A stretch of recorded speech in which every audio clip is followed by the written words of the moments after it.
por otra parte, en otro tema, en este mismo momento, en el Consejo General del INE, hay una discusión intensa, pues sobre un asunto que tiene que ver con lo que no termina de morir y tampoco con lo que tampoco termina de nacer. ¿A qué me refiero? Bueno, se fue Lorenzo Córdoba y su séquito del Instituto Nacional Electoral, incluyendo a Edmundo Jacobo Molina, el poderosísimo secretario ejecutivo. Y llegaron, pues, 4 nuevos consejeros electorales, incluida la presidenta Guadalupe Tadei. Sí, nada más que, pues hay un sector de consejeros electorales vinculados naturalmente al PRIAN que están, digamos que, saboteando el nombramiento, en particular del secretario ejecutivo. Ya le batearon el día de hoy, a 2 propuestas a la consejera presidente Guadalupe Tadei, y sigue la discusión porque se requiere para el nombramiento del sustituto de Edmundo Jacobo Molina de 8 de los 11 votos, y no los tiene la consejera presidente. Hoy la consejera presidenta del INE, Guadalupe Tadei, propuso a la ex consejera electoral Adriana Fabela como secretaria ejecutiva, y no solamente no logró los 8 votos, sino que la propia Adriana Fabela envió una carta para decirle, ¿sabe qué? No estoy interesada en esa responsabilidad. También fue rechazado otra propuesta de la consejera Guadalupe Tadei Zavala, y pues el asunto es que se queda sin secretario ejecutivo el Instituto Nacional Electoral, y van a seguir desfilando nombres. Insisto, son 8 consejeros electorales que requiere para hacer una mayoría calificada y designar, pues, a un funcionario, al funcionario que es, pues, el responsable de toda la estructura de organización electoral, nada menos, Alejandro. Sí, lo primero es que no hay ya, pues, un consenso al interior del INE. Como bien dices, hay una parte de los consejeros que responden a la estructura de Lorenzo Córdoba. Una de ellas en particular, el último día hasta lloró. Recordarás, estuvo llorando. Claudia Zavala. Claudia Zavala estuvo llorando en el despido. Usted me enseñó a ser... Usted es mi líder, así le dijo. Sí, sí. Desde sí. que estábamos en la Facultad de Derecho, porque estudiaron juntos. Pues sí. Bueno, digo, pues se vale si ese es su tipo de líder y ese es su tipo de... Pues, órale, está bien. El tema es que al interior se está generando, pues sí, una tensión.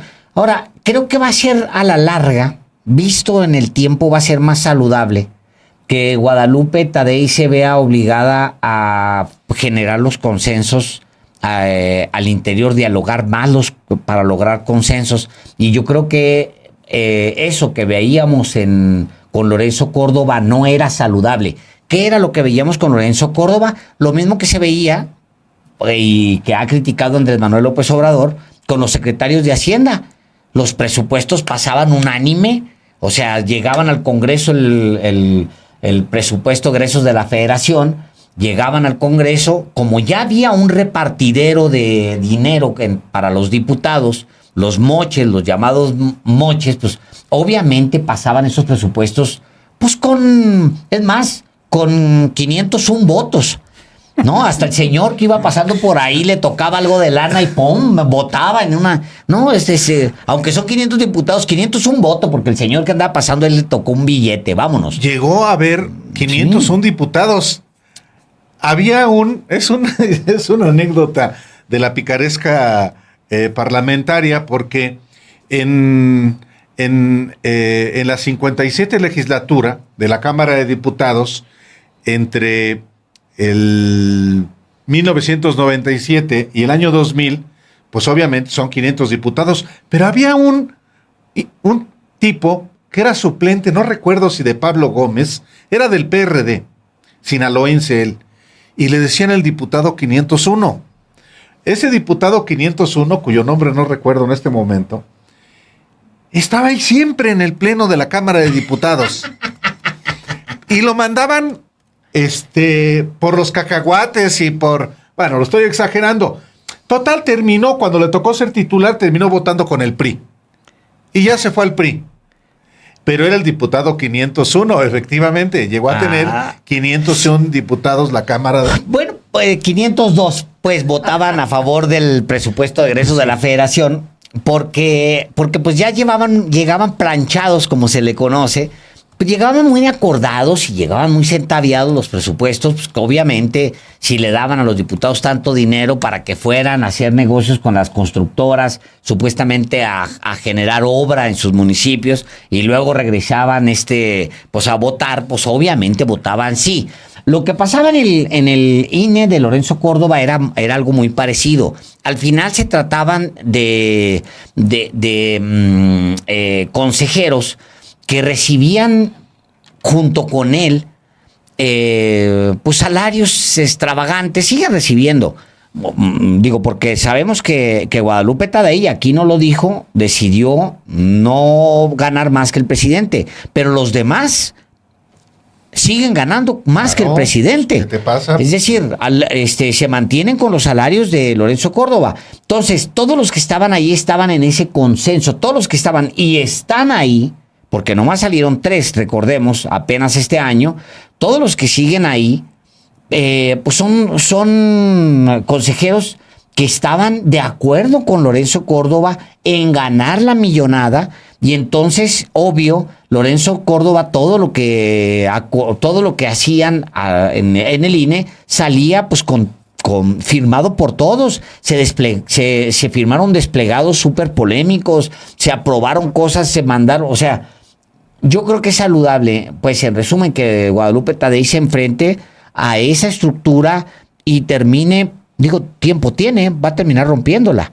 O sea, va a terminar rompiendo esa estructura, porque al final ella es en este momento la más joven junto con otros 2 consejeros, y ese consejo del INE va a terminar renovándose. Si quieren tener a alguien, si no se quieren poner de acuerdo con respecto a un secretario ejecutivo y seguir con un encargado de despacho, pues ya es su bronca. Seguramente saldrán las cosas adelante, y ya lo demostraron allá en el Estado de México, que las cosas salen adelante. O sea, ahí está la institución, pues ya que se hagan bolas y que se tarden hasta que entre los nuevos y se vaya renovando eso hasta que quede finalmente renovado. Sí, hoy justamente en el Consejo General del INE, como parte de la discusión y de los argumentos, ¿por qué no pasa los nombramientos? Bueno, por ejemplo, ahora el representante del PRI, no solamente de Morena, sino del PRI, dice, a ver, no nos hagamos. Lorenzo Córdoba quiere seguir influyendo aquí. Ay, caray, eso es interesante. Sí, y dice, yo ya lo había denunciado antes, y Lorenzo Córdoba quiere seguir mandando en el Instituto Nacional Electoral. Dice, y puso un ejemplo, dice, anecdótico, dice, Lorenzo Córdoba, y quien era muy cercano a él, no lo identificó específicamente como Ciro Murayama, dice, en las elecciones del Estado de México y Coahuila estaban transmitiendo en tiempo real, lo cual significa que no terminan de querer, no se quieren ir del INE. Y claro, es bien bonito el INE, porque es un poder, sí, claro. Porque era además, era la oposición. Lo sigue siendo, pero ya no tienen, pues tendrá latinos y quién sabe cuánto le pagará Roberto Madrazo a Lorenzo Córdoba, pero pues no es lo mismo contar con todo un presupuesto para darle a los medios y lo trajeran aquí, que obviamente aparecer ahí en un portal como es Latinus de Roberto Madrazo. Bueno, y eso ha hecho, a partir de la expresión del representante priista, diputado federal, que se hable otra vez del PRIAN, como si no fuera evidente que los aliados del PAN pues es el PRI y el PRD, pero bueno.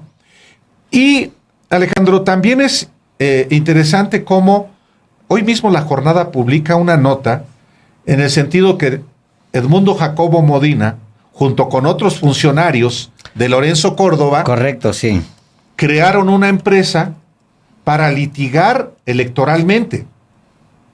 Yo no sé, voy a revisar si están impedidos jurídicamente, pero en todo caso, pues nos llama la atención. Ahora, pues son ya empresarios de litigio estratégico electoral, Edmundo Jacobo Molina y no cualquier otro personaje, por ejemplo, el que fue jefe de la oficina de Lorenzo Córdoba, Naranjo Silva se apellida, este personaje que fue, Emilio Buendía Díaz fue jefe de la oficina de Lorenzo Córdoba, y otro socio de Edmundo Jacobo Molina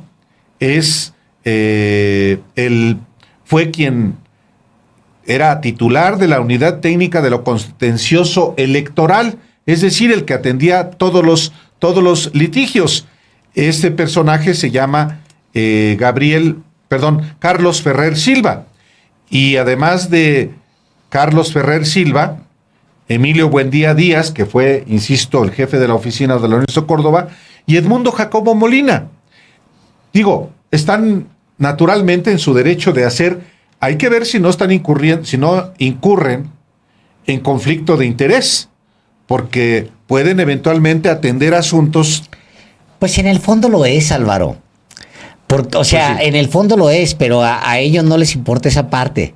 En realidad, si violaba la Constitución, Edmundo Jacobo Molina, Lorenzo Córdoba.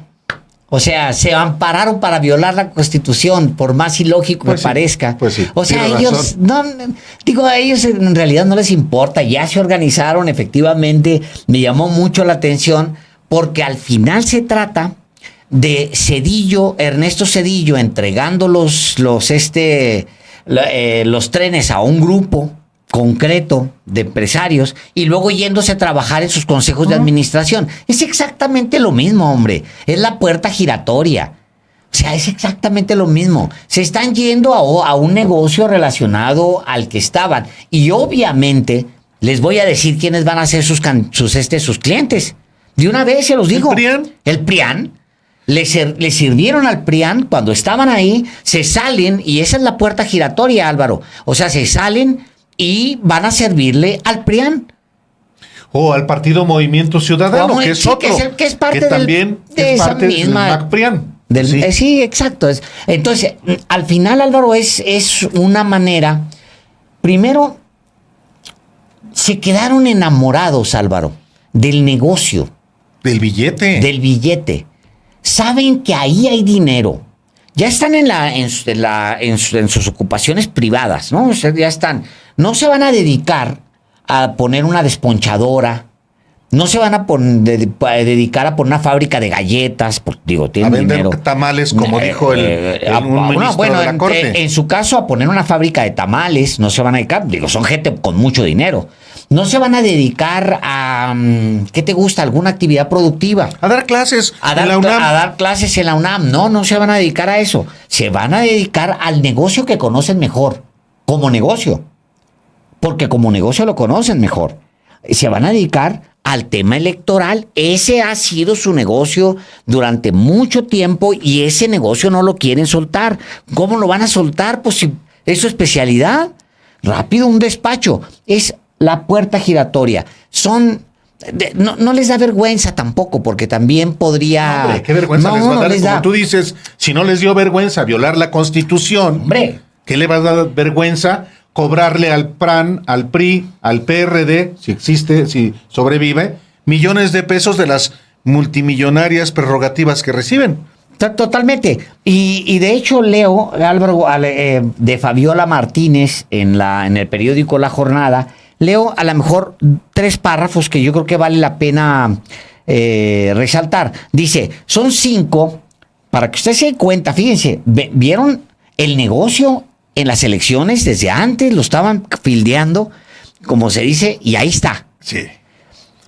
Va, unos parrafitos del texto dice, son 5 los socios fundadores de Pente más Soluciones: Jacobo Molina, Gabriel Mendoza Elvira, Carlos Ferrer Silva, Emilio Buendía Díaz y Javier Naranjo Silva, de quien Álvaro ya daba un perfil.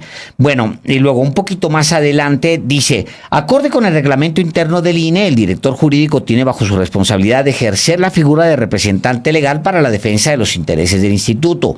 Un caso similar ocurre con otro de los socios de la consultora, Ferrer Silva, quien hasta el 3 de abril pasado fue titular de la unidad técnica de lo contencioso electoral, el área investigadora del INE, cuyos resultados son presentados a consejeros y magistrados para la emisión de sus resolutivos. Por ejemplo, se explica la nota de la jornada.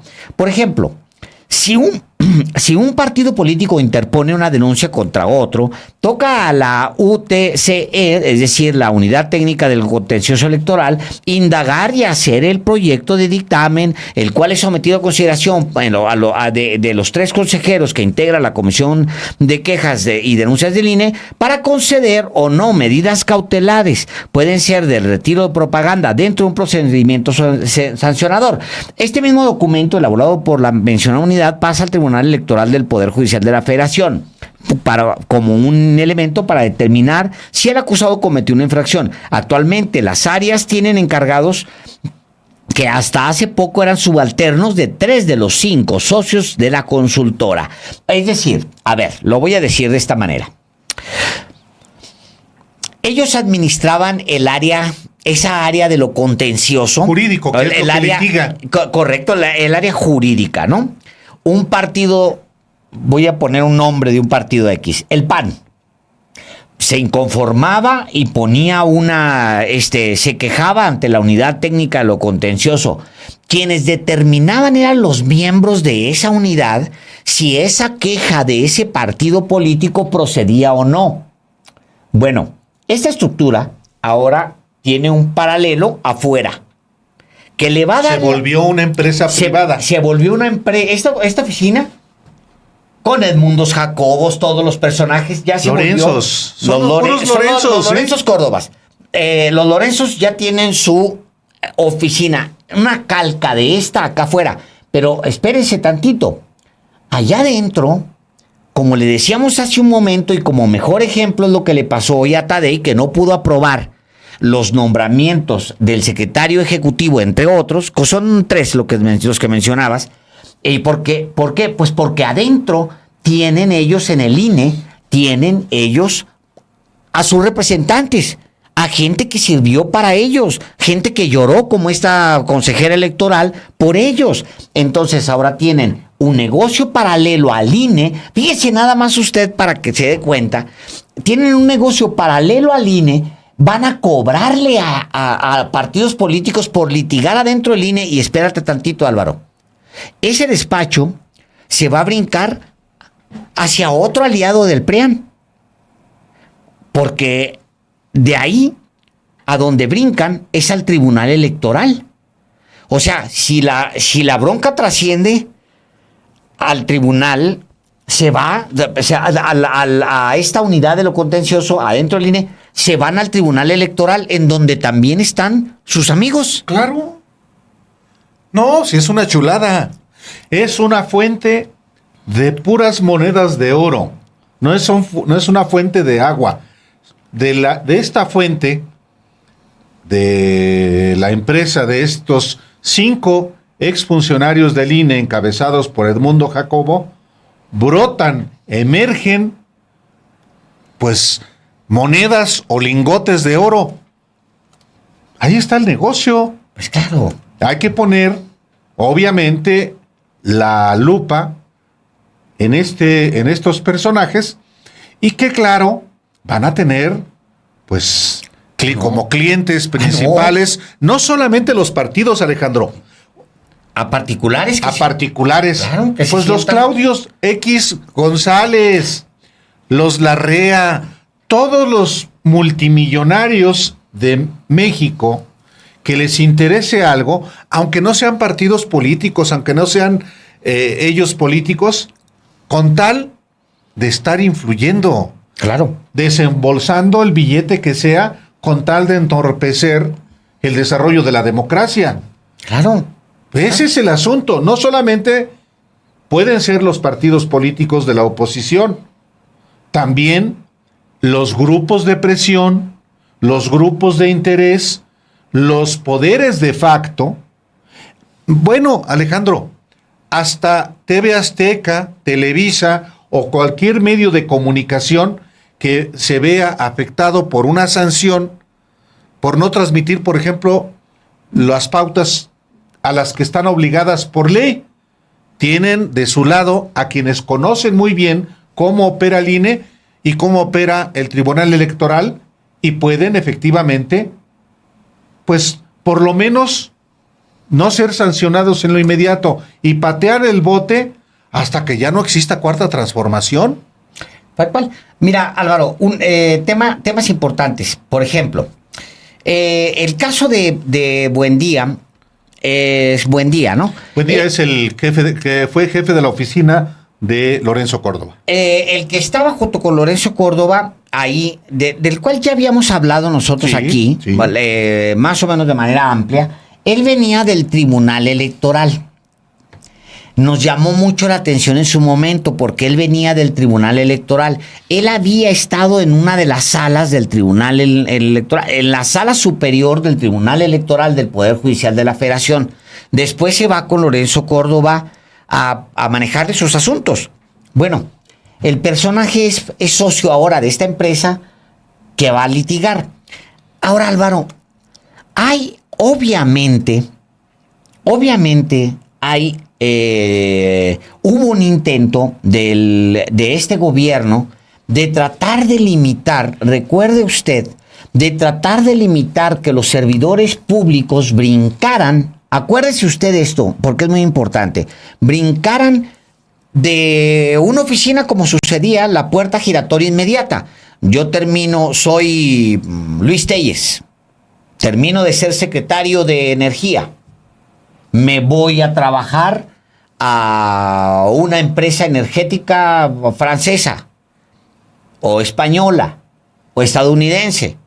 Todo el conocimiento que el Estado mexicano me dio, en mi persona está el mapa de la energía en México.